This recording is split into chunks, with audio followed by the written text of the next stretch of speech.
c'est en quelque sorte vous faire un résumé des objectifs que nous cherchons à atteindre dans le cadre de la lutte contre la fracture numérique, mais en destination des artisans. Donc, le module laser s'adresse à trois principaux corps de métier, que sont les cordonniers, les stylistes modélistes et les menuisiers bois. Ce module-là est en quelque sorte une formation en vue de les amener à accroître leur productivité et aussi améliorer la finesse dans leur travail. Et pour cette raison, nous avons ciblé, donc, comme je viens de le dire, trois corps de métier: les stylistes modélistes, les cordonniers et les menuisiers bois. Le seul critère de recrutement aussi n'est que être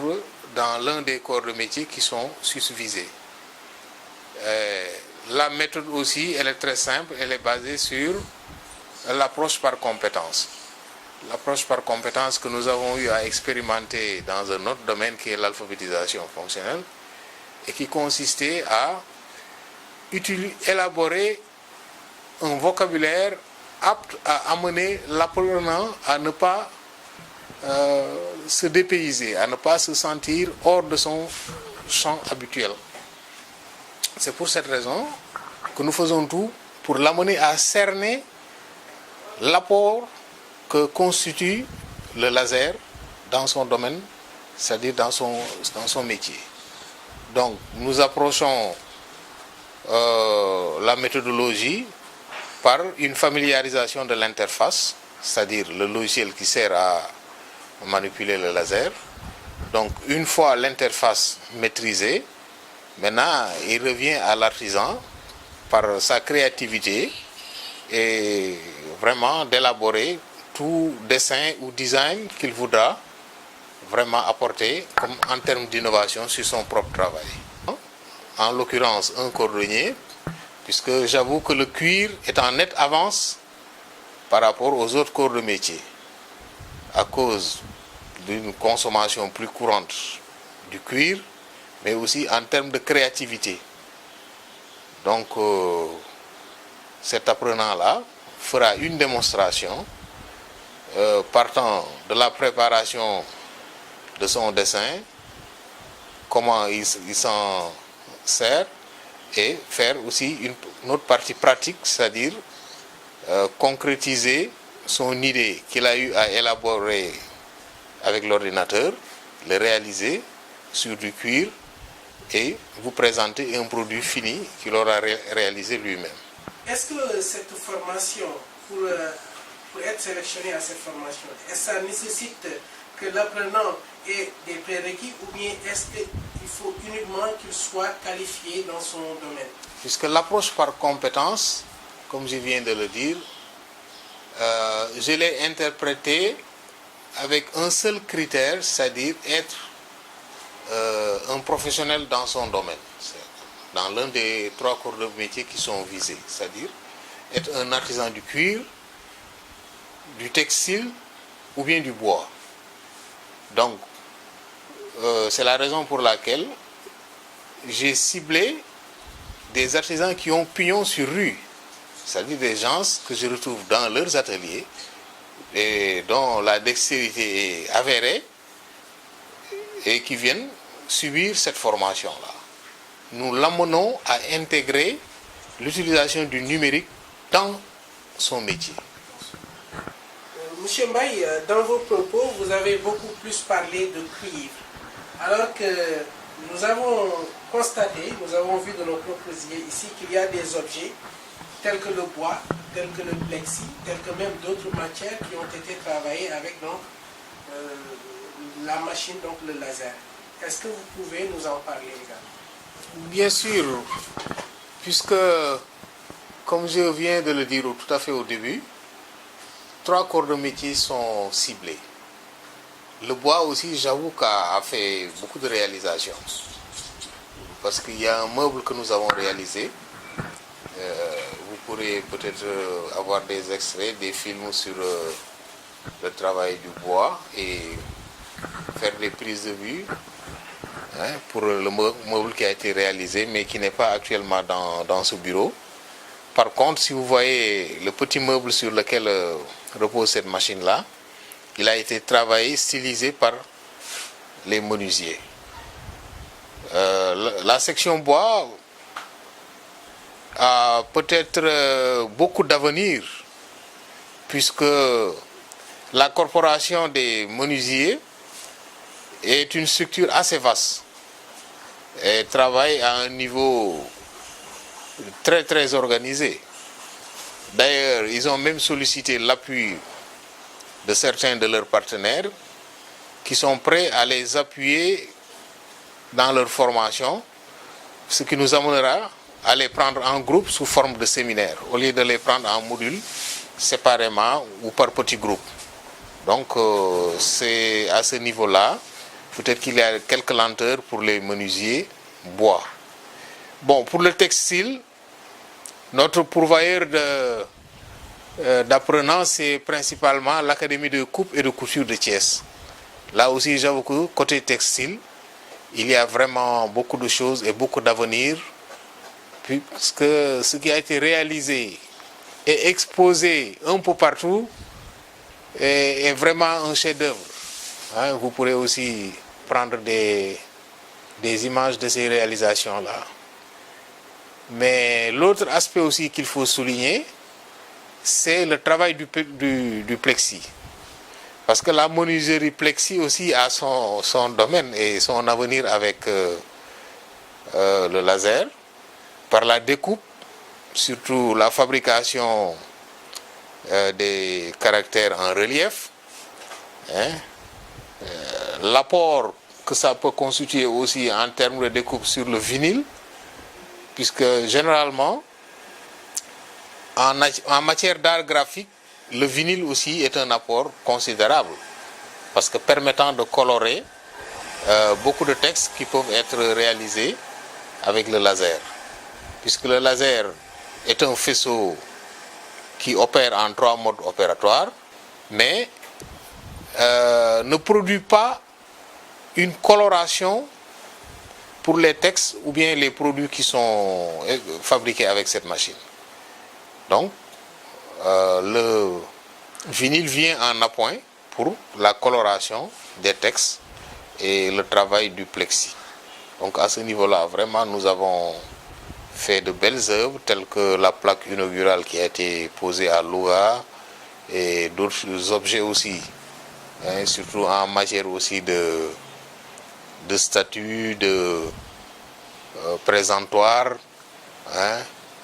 Vraiment, dans ce domaine-là, on s'en félicite. Et nous arrivons même à travailler aussi les caractères arabes, hein, sous forme de tableau, sous forme de découpe, en relief, comme avec le vinyle. Nous avons remarqué que ce qui se passe ici, c'est une grande innovation dans le monde de l'artisanat, n'est-ce pas? Est-ce qu'aujourd'hui, c'est le seul centre de recherche qui dispose de ce matériel? Ou bien est-ce que ça existe dans les autres régions? Bon, à ma connaissance, c'est le seul centre doté d'une machine laser présentement. Mais je sais que l'ensemble des crèches du Sénégal est au courant de l'existence de cette machine-là à Thiès. Parce que nous avons eu des échos et nos rencontres aussi nous prouvent que nous ne pensons pas inaperçus à cause de cette machine-là. Vu que donc vous êtes la seule structure étatique qui offre cette opportunité donc à ces artisans d'apprendre l'ordinateur, l'utilisation autant pour moi de l'ordinateur dans leur travail, comment gérez-vous cette demande? Bon, cette demande, elle est assez forte. Bon, d'abord localement. Bon, nous essayons tant bien que mal avec les moyens de bord pour s'en sortir. Mais l'idéal serait vraiment d'aller vers une forme d'extension du local, une forme d'extension du matériel didactique que nous avons en termes d'ordinateur, en termes d'espace, hein, et aussi en termes de machines laser, parce qu'une seule machine pour plusieurs apprenants, déjà ça pose problème. Donc on serait amené, si vraiment tous ces moyens-là sont mis en place, de scinder la formation en deux parties distinctes. Une partie appropriation de l'interface et une autre partie pratique. Hein, parce qu'il faut d'abord, comme je l'ai dit tout à fait au début, maîtriser le logiciel qui permet de travailler avec la machine. Alors là, si le combat est gagné, l'utilisation de la machine, ça devient un jeu d'enfant parce que l'utilisateur n'aura qu'à puiser dans son background professionnel et puis la machine fait le reste. Donc ce qui est essentiel, c'est d'abord l'appropriation du logiciel, c'est-à-dire maîtriser l'ordinateur, surtout en termes de dessin, en termes de coupe et tout ça, savoir comment améliorer son dessin, comment modifier son dessin, et puis le reste, ça passe. Ok, donc voilà. Nous avons vu de belles paires de chaussures, de beaux objets, une belle chemise, n'est-ce pas? Tout ça donc fait par le laser. Ceci nous a amené à avoir la curiosité de voir toute cette technique rassemblée pour arriver à ce résultat. Est-ce que vous pouvez nous faire une démonstration? Naturellement, mais dans ce cas d'espèce, je laisserai le soin à un apprenant qui a été sélectionné spécialement pour faire cette démonstration. Donc, autant vous laisser la primeur de cette information-là et vous verrez vous-même qu'il est possible d'être un artisan et de posséder l'outil informatique. sëñ bi ñu bëggoon nga présenté wu bokk nga ci ndongo yi nga xamante ni jàng nañu fii ci centre de recherche et d'essai bu Thiès may fàttali na ci wàllu der ngay liggéey xam naa ni sax du ñàkk nga def présentation boo xam ne ñu lay seetaan lañ nga mën a comprendre jàng nga fi naka la ñuy utiliser logiciel bii ma jàkkaarloon muy Corel Draw bi nga xamante ni moom mooy transférer projet bépp bu ñu defar ci wàllu machine ba la ñuy wax laser ba nga xam ne mu mën a nekk par exemple liggéey bu tegu ci der bu jaar yoon moo bëggoon na nga présenté wu nga won ñu tamit technique bi naka lay dem. waaw man de maa ngi tudd Ousseynou Dioum nekk cordonnier de profession ñëwoon fii pour gën a yaatal sama xam-xam waaye ci wàllum der ñu jàngal ma am benn professeur bu tudd monsieur Mbaye mu jàngal ma lu si bëri ni may yokk sama xam-xam ci informatique ak laser bi nag ñun amoon nañu njariñ loolu ndax soo dee xool ci dàll importé yi rek nga daa gis ay dessin mais léegi ñun mënoon nañ ko suñu bopp grâce à laser bi léegi ba ma fi ñëwee def naa fi ay cours te cours yi permettre na ma xam lu bëri ndax tey jii nii dessin bi ngay gis maa ko dessiné mais ni ma ko dessiné mooy dama utiliser scanner bi ba pare scanner bi su ma dugalee sama gabarit dama koy lancé su ma ko lancé ma ñëwaat acquérir image bi ak image bi fi ma koy acquérir mooy damay dugg fichier su ma duggee fichier nag damay dem acquérir une image jël image bi après ma insérer ko su ma ko insérer nag damay jaaraat ci kawam mais lan moo may permettre ma jaar ci kawam damay ñëw fii jël outil bi ma soxla mooy outil Bézier moo nekk nii may présenté moom moo may permettre nag ma tracé léegi su ma tracé ba pare dinaa am beneen outil bu may soxlawaat mooy outil forme mooy moo may permettre ma corriger li ma def su ma ko corriger ba pare nag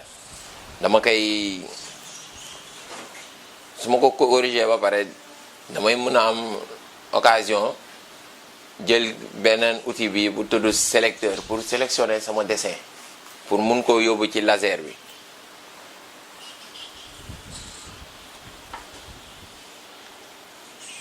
léegi su ma ko yóbboo ci laser bi procédure yi nii la ndax su ma dessiné ba pare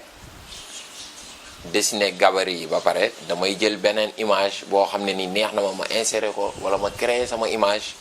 ma def ko ci ma positionner ko de telle sorte que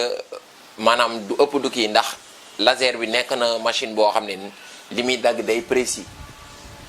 loo xam ne lu muy dagg day précis te ba pare soo ko xasee ba lancé moom soit dangaa war a ànd ak tey daal soo ko dee def da nga cee war a ànd ak tey moo tax après su ma paree damay dem laser fii nag moo may permettre ma dugg laser ndax yaa ngi gis ni bind laser fii moom moo may permettre ma dugg laser kon def benn démonstration ñu xool. waaw lu ñu amal solo la parce que gis nañu dessin bi rafet na. war nga ñu procédé dessin bi ak maanaam naka la ñuy schématiser conception bi nga xam ne moom la ñu am ci dàll bi ñu bëgg a defar. loolu leer na ñu bëggoon a xam nag léegi une fois ñu def lii ba pare naka la ñuy mën a amee projet bi ci der. concrètement une fois ni def lii ba pare damay jug taal machine bi ndax machine bi xam naa niñ koy taalee xam naa affaire yu bëri damay taal machine bi def samay réglage ma wane ko nit ñi gis ko su ko defee machine bi tamit soo ko taalee du caaginu da ngay taal rek lancer day am ay vitesse ndax soo bëggee ndax machine bi dafa am ñetti façon yoo xam ne nii scanner bi da koy def kët mooy da koy dagg scanner mooy da koy dessiner am na pointier tamit yoo xam ne ay point lay doon bu si bëri nag lu si kii dama koy xool lan laa soxla ma def ko vitesse yi tamit ça dépend su fekkee damaa bëgg mu scanner ko du ma ko def benn vitesse boo xam ne ni su ko scanner da koy lakk ndax machine bi laser la ku wax laser xam ni da koy lakk kon damay def vitesse boo xam ne ni damay li ma soxla lay programmer lépp ci programme lay demee da ngay programmer sa vitesse ne lii laa soxla pour mu dagg lii wala pour mu dessiner lii. machine bi ku gis ni muy tàkkee dafa mel ni doole ji bëri na. waaw doole ji bëri na moom léegi su ma taalee sama machine lii moo may permettre ma mën a étendre sama der léegi lancé naa machine bi taal naa ko da ngay gis laser bi day dem waa position bi mu soxla léegi nag su ko defee man lii moo may permettre ma mën a étendre sama der pour mun koo dagg kon lii pour mu kii tamit il faut ma wàcce ko damay utiliser bouton bi pour mu mën a wàcc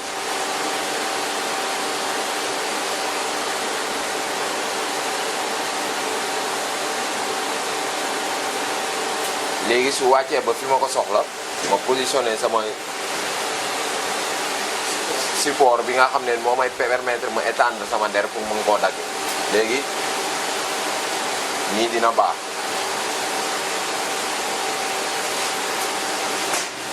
nii dina baax moo gis nga wàcc na léegi nag damay positionné sama der mais balaa may positionné sama der damaa war a xam su ma lancé fan la machine bi di dagg damaa war a xam su ma lancé fan la machine bi di dagg kon damay lancé machine bi mu won ma tuuti benn aperçu fan lay dagg ba pare ma soog a mën a ñëw positionné sama der léegi comme ni ma ko expliqué woon rek su ma dessiné ba pare ba def lépp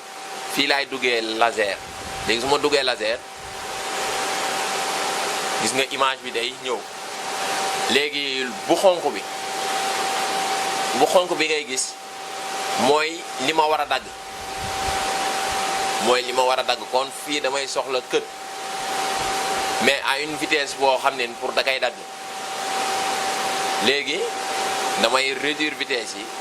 mais avant ma koy réduire mën naa koo lancer pour xam fan lay placé wu pour mu soog a kii léegi kon comme que dessin bi soxlaaguma ko dama koy tëj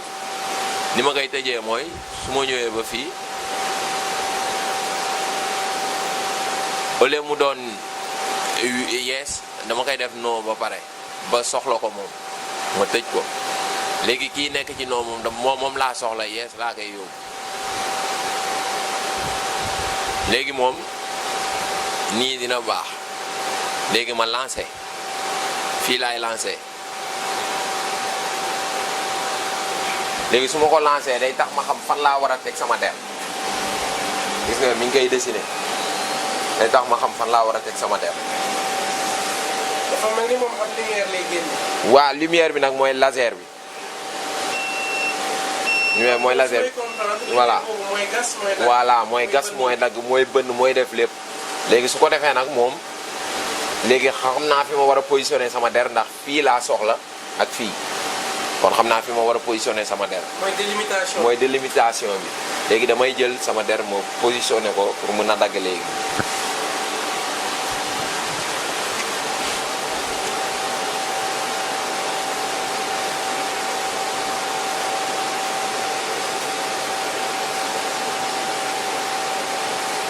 su ma positionné sama der damay soxla ay pinces yoo xam ne nii pour der bi gën a tendre la pour nga xam ne su ko dee dagg du am benn problème te am naa quelques pinces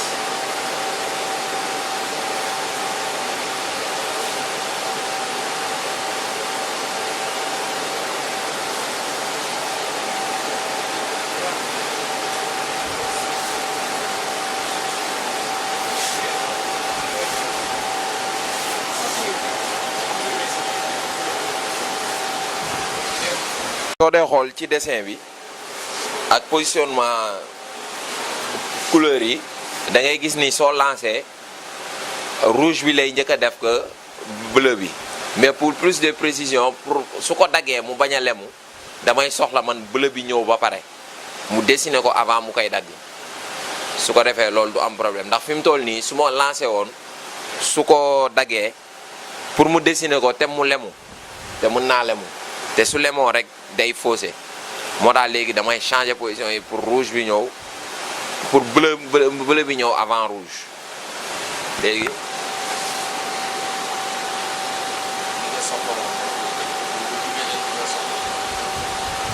léegi comme que xam naa sa fan laa positionné sama kii damay tëj bi bu rouge bi dama koy tëj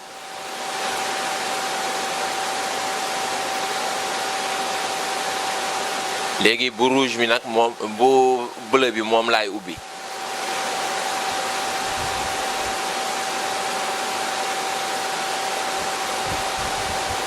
léegi damay xool samay vitesse à 175 day millimètre seconde day xaw a kii day xaw a gaaw kon il faut ma wàññi ko tuuti léegi man je préfère mu nekk à 90 wala 80 sax pour man mooy gën léegi yóbbu naa ko à 80 li ci des 40 yi moom baax na moom léegi. waaw léegi damay xool fan laa nekk ndax scan laa nekk wala fan soo dee xool scan laa nekk te soxla mooy scan bi ndax scan bi mooy da kay gas. te fi mu toll li ma soxla mooy kët rek mu jaar ci kawam léegi scan la nekk mais dama koy yóbbu kët moo nekk ci digg bi léegi mi ngi kët léegi li ma soxla woon lépp am naa ko léegi damay valider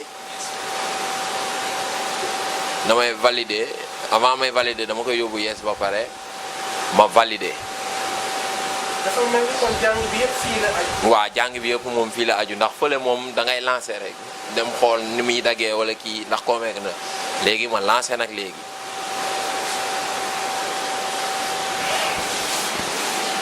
soo dee xool mi ngi koy dessiner comme niñ ko bëggee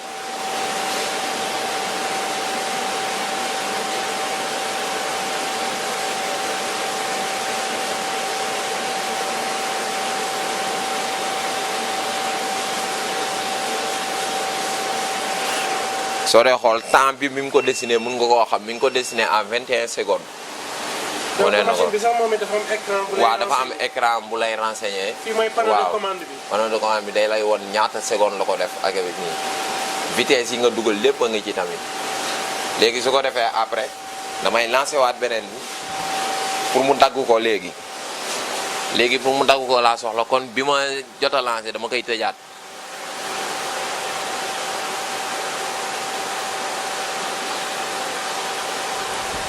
su ma ko tëjee dama koy valider léegi fi mu toll nii bii laa soxla mais pour mu dagg ko nag il faut vitesse bi doon vitesse boo xam ne ni day ndaw su ko defee damay koy def 2 fii moom baax na léegi moom tamit pour mu dagg ko du doon scan faa mu doon kët tamit ndax kët bi moo koy dagg su fekkoon dañ ko def scan pour mu dagg ko kon lépp lay dagg nii yow matière bi nga soxla doo ko am léegi mi ngi kët loolu baax kon dama koy valider su ma valider léegi damay lancer léegi xool ni mu koy daggee soo dee xool moom moo gën a yeex bële ndax moom da koy dagg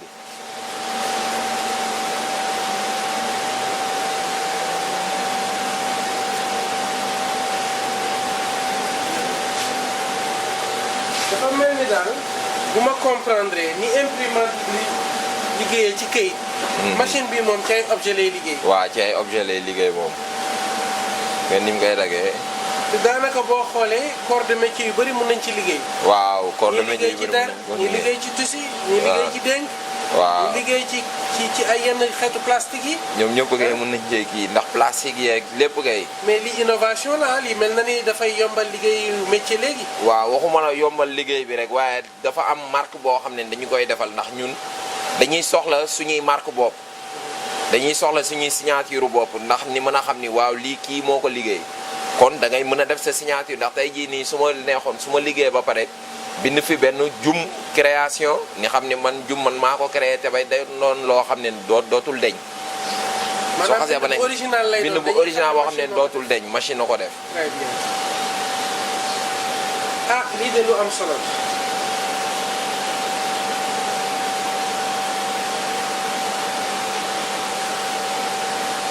tey en tant que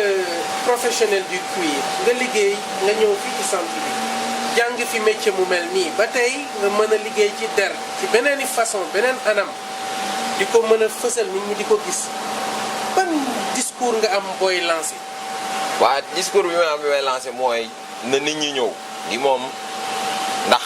daal boo ko defaree ba pare mu am ay dessin yi nit ñi dinañ xam ni là c'est léegi professionnalisme bi ñuy wax léegi lay soog a am ndax lii soo dee xool ay peut-être su amee Afrique ay Maroc lay am ay dàllu marocain ngay gis yenn design yi ciy nekk waaye fii moom amu fi woon soo dee xool bu njëkk ay feutre lañ daan dessiné ci marakis yi te bu yàggee mu deñ mais nii moom wax dëgg yàlla da ngay gis nii suñu paree du am benn problème ndax suñu paree nii lay mel dàll bi nii lay mel te su melee nii moom dootul am benn problème kenn mënatu koo dindi ndax lii koy waxee ne dàll bu mucc ayib la. kenn mënatu koo dindi dessin bi kenn. der bi cuir vrai la. waaw Sénégal fii lañ ko defaree. fii lañ ko defaree waaw. région de Thiès centre de recherche et d'essai. waaw. donc yéen a ko gis ni machine bi lépp fii la xewee. mooy lu yaaññi. waaw soo dee xool mi ngi koy dagg.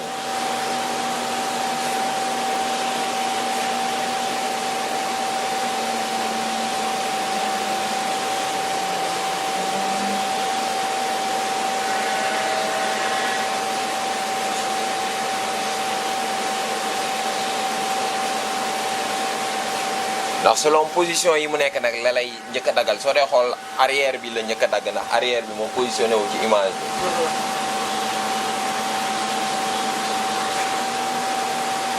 léegi mi ngi dagg avant bi.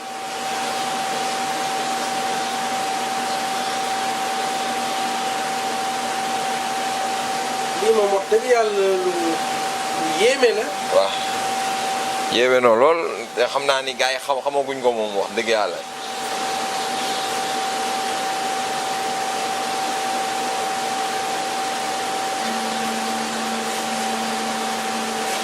su ma yeboo sax ma ne lii lu war a am ci bépp région la. waaw. parce que li nekk ci artisan bëri na te artisan yi war nañ leen former ñu moderne. waaw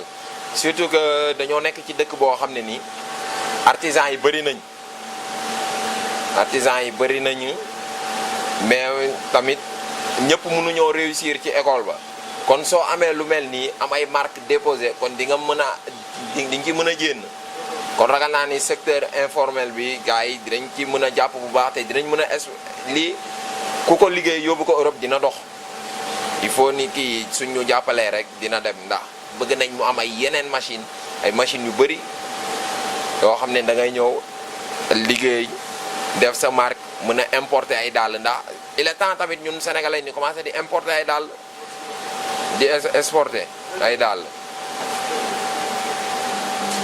ndax wax dëgg yàlla ku wax dàll ne Sénégal ndax ñun ñooy defar dàll yi lu si bëri à part Maroc Afrique ñun ñoo fi defar ay dàll. kon war nañoo mën a am ay moyens yoo xam ne dañuy permettre ñiy def lu ñu bëgg ci dàll wi. ah lii de benn la ci je pense que moyens yi leen di permettre ngeen di def loolu. ndegam yéen a wane seen xarañte yéen a dem bay liggéeyal seen bopp di exposer loo xam ne mën nañ ko wane ne machine bi moo ko defar. je pense que autorités yi nga xam ne ñoo fi nekk su ngeen leen wonee seen capacité d'exploitation bi ngeen mën a am ci machine bi du ñàkk ñu gis njëriñ li ba xam ne buñ ko yaatalee. ku ne dina ci yokk ba yëg ko. waaw parce que lii bépp artisan war na cee mën a commencer di liggéey. jàng ko pourquoi pas sax atelier yu mag yi fexe ba ko di ko am. di ko am waaw. parce que lii bokk na ci yoonu yokkute. yokkute waaw. la vraiment gouvernement bi tamit war na ñoo mën a jàppale pour ñi am matériel yu mel nii. waaw monsieur Mbaye ñu ngi fii donc ci machine bi nga xam ne moom moo commandé laser bi ñu bëggoon rek nga expliquer ñu ban logiciel lañ ci utiliser ak nan la logiciel bi di tourner naka lay doxee avant ñuy mën a utiliser laser bi. waaw logiciel bi moom il faut ki bëgg a jëriñoo laser bi mokkal logiciel bi d'abord parce que logiciel bi mooy tax li nga xam ci sa wàllu métier nga mun ko dugal ci ordinateur bi ba yokk ci xarala yu bees yi nga xam ne mooy tax sa liggéey gën a gaaw gën a rafet waaw ba nga mën a def ak machine laser bi loo xam ne lii soo ko bëggoon def ak sa loxo du yombee noonu loolu nag dafa laaj nit ki xam ne ni muy def ci biir atelier ndax li ma wax léegi ci nasaraan muy maanaam approche par compétence ci lay jaare ak ñi nga xam ne ñii ñooy way xamlu yi approche par compétence mooy nit ki suy ñëw day indiwaale métier ci biir métier moomu man li ma ci gën a soxal mooy maanaam li mu miin a def ci atelier am di maanaam man su ma koy jàngal interface bi xam naa ne uude la ci àll lay toog ab der lay liggéeyee dafay am ay outils outils yi mooy jëfandikaay yi nga xam ni yi moom lay liggéey paaka yeeg yeneen ak yeneen yi nga xam ni yëpp dafay liggéey ci wàllu der bi interface bi aussi ni ko tubaab bi liggéeyee daanaka noonu la tëddee maanaam logiciel bi dafa am plan de travail boo xam ne bii moom nañ ko méngale ak àlluwa ji parce que àlluwa ji ngay toog li ngay liggéey ci nga koy teg li ngay liggéey muy der su fekkee uude nga aussi da ngay soxla ay jumtuwaay yoo xam ni moom ngay soppee der bi soo waree xoos soo waree dagg soo waree cuub soo waree loo ci war a def rek jumtuwaay yooyu waaw mu ngi ci logiciel bi donc li ma ko waxee sànq ci nasaraan rek dañuy fexe ba uude bi wala ñaawkat bi tailleur bi wala menuisier bi miin logiciel bi ci kaw kàllaama ak jëfandikuwaay yi nga xam ne yi moom lay liggéeyee loolu moo tax ma ne sànq approche par compétence boobu dafa nekk lu ñu jotoon a gëstu ci yeneen i anam ci jamono yi nga xam ne yi ñu ngi ci njàngaleem wolof mi parce que dañu daan taxaw ay jigéen fekk si leen ci seen milieu ak seeni habitude quotidienne fexe ba sol ci ñoom xam-xam boo xam ne bi dinañ ci mën a bind jéemantu ci liifantu ci xayma ci di ci régler seeni problème quotidien ba mujj ñu mën a bind ba demal seen bopp donc ci loolu la ñu sukkandiku ba tey jii ñu war a mën a jël un artisan sukkandiku ci kaw liggéeyam inspiré wu ci ay habitude quotidienne am fexe ba mu jaari ci ba miin jumtukaay bu bees bi nga xam ne fu xarala yem fi mu ne nii fa la toll donc innovation majeure la te fa ñu ko teg xëy na mu nga fa sax waaye njàng moom compliqué wul lool parce que soo ñëwee ak sa métier rek dañ la mën a jaarale ci ay anam yoo xam ne yi maanaam dina nekk lu bees ci yow mais du la dénaturaliser ci li nga daan def démb ak barki démb donc ci loolu su ma la wonee lu mel ni dessin bi nga xam ne tey jii dessin dàll la dàllu jigéen soo ko xoolee nii dañoo jël forme dàll bi dessiner ko exactement ni nga xam ne bii noonu lañ koy liggéeyee ci kaw àlluwa ji mooy jël der bi lal donc jël forme gabarit bi nga xam ne bii moom lay liggéeyee ci atelier am ñu scanner ko topp ko dessiner ko dugal exactement dimension yi nga xam ne itam moom la dàll bi war a jël ci pointure bi ñu ko soxlaa fexe ba loolu ñu dessiner ko mu feeñ nii ci écran bi donc lii mooy li nga xam ne lii mooy jubluwaayu njàng mi ndax tey jii ki nga xam ne yàgg na defar dàll soo ko ne defal ma pointure sàngam am na gabarit day jël gabarit boobu rek teg daal di rëdd ak crayon wala bic wala mu jël paakam dagg ko directement loolu nag différence am ak li ñuy def nii mooy da nga koy am d'une manière virtuelle c'est-à-dire da nga koy dessiner ci ordinateur bi tey jii ni nga ciy dugalee dàll wi mooy nga fexe ba xam nu dàll wi toll ak loo ban rëdd nga bëgg a def ci dàll bi ban motif nga ci bëgg a dessiner loolu nga def ko ci ordinateur bi donc ki ko mun a def ci loxoom defe naa ne mu ngi ci xelam donc ni mu koy jaaree ci xelam ba mun ko def ci ordinateur bi loolu rek mooy njàng bi du njàng mu xóot moo xam ne bi dafa laaj ay lijaasa yu kawe wala yenn kii mais li ñu soxla rek mooy na nit ki am jotam te it bëgg ko ñëw ak métier mu wóor maanaam jàng ba wàcc mais pas koo xam ne kii peut-être dese nga mokkal wala yu dem mais da ngay ñëw ak sa xarala gu wér ñu won la li nga indi ñu sukkandiku ci won la nooy def ba mu nga mën a jàll ci machine bi. kon ci gàttal képp koo xam ne xarañ na ci métier bu ñëwee fii li ciy yokk rek mooy ordinateur bi muy janoon naka la koy utiliser. loolu rek moom. bu ci jógee ñu woon ko tamit machine bi naka lay fonctionner. donc loolu rek mooy njàng bi. loolu mooy njàng bi. waaw. léegi nag ñu bëggoon nga defal ñu benn test gis nañu fi benn schéma bu yaay ñu boo xam ne mu ngi feeñ ci écran bi schéma bi tracé nañ ko ba pare ñu bëggoon a xam tey buñ ko bëggoon a sotti ci der naka lay demee. waaw loolu moom li wolof yi wax rek tungu ne du teew ngay nataal ndax ki ko jàng bu jóge ci atelier ñëw jàng ko ba maîtriser ko ba di ko defar kooku yaakaar naa ne yelloo na ñu won ko ndax man duma ude buy defar daal mais li ma la wax mooy damay yombal rek wooy xamlu bi ba mu mën a jëfandikoo ordinateur bi ak machine laser bi waaw ci loolu moom dama leen di bàyyi ak Ousseynou Dioum moom dina leen won dessin bi yi nga xam ne bii moom moo ko defar fu mu jaar ba defar ko ak naka lay def ba def ko ci daal. Donc monsieur Mbaye, vu que le centre de recherche et d'essai de Thiès est le seul qui dispose donc de cette machine qui est le laser, nous savons tous qu'il existe d'autres centres de recherche. Donc à Dakar, il y en a des centres de recherche, à Louga, il y en a, à Ziguinchor également, il y en a, à Louga, n'est-ce pas? Comment comptez-vous gérer cette demande? Parce que ces artisans qui sont dans ces régions, ils entendent parler de laser, ils ont la curiosité de découvrir, d'apprendre ce que c'est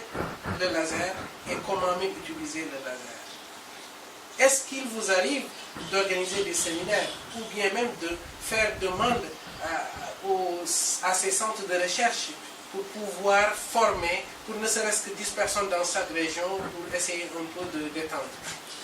Oui, là, j'avoue que l'idée nous est venue à plusieurs reprises, puisque au-delà même du laser, c'est l'aspect maîtrise du numérique qui est d'actualité présentement. Puisque la maîtrise du logiciel permet non seulement d'utiliser la machine laser en tant que telle, mais l'appropriation du numérique, puisque nous savons que dans ce 21e siècle, les nouveaux analphabètes sont ceux qui ne maîtrisent pas du tout l'outil informatique. Donc, dans ce cadre, déjà, le fait de posséder le numérique, c'est-à-dire par l'apprentissage de l'infographie, surtout les logiciels vectoriels qui permettent de faire des designs, qui permettent de dessiner des formes, qui permettent à chaque artisan, quel que soit son domaine, de pouvoir faire son travail d'une manière virtuelle et tomber sur une autre machine qui peut ne pas être cette machine laser-là, mais qui nécessite quand même de posséder, comme je viens de le dire, l'outil informatique, c'est-à-dire savoir utiliser un ordinateur, conceptualiser son travail sur un ordinateur pour l'améliorer. Donc, l'approche peut être sous diverses formes. Bon, les CREI peut-être qui sentent la nécessité de former des artisans peuvent solliciter le centre de Thiès, bon, déplacer les apprenants ou peut-être même, pourquoi pas nous-mêmes nous déplacer et aller vers ces cibles-là. Nous sommes prêts pour ça, quel que soit le lieu ou peut-être le nombre d'apprenants. Si les dispositions adéquates sont prises, je crois que installer le logiciel et le mettre à la disposition des artisans, c'est pour ça que nous sommes ici. Et nous le ferons volontiers.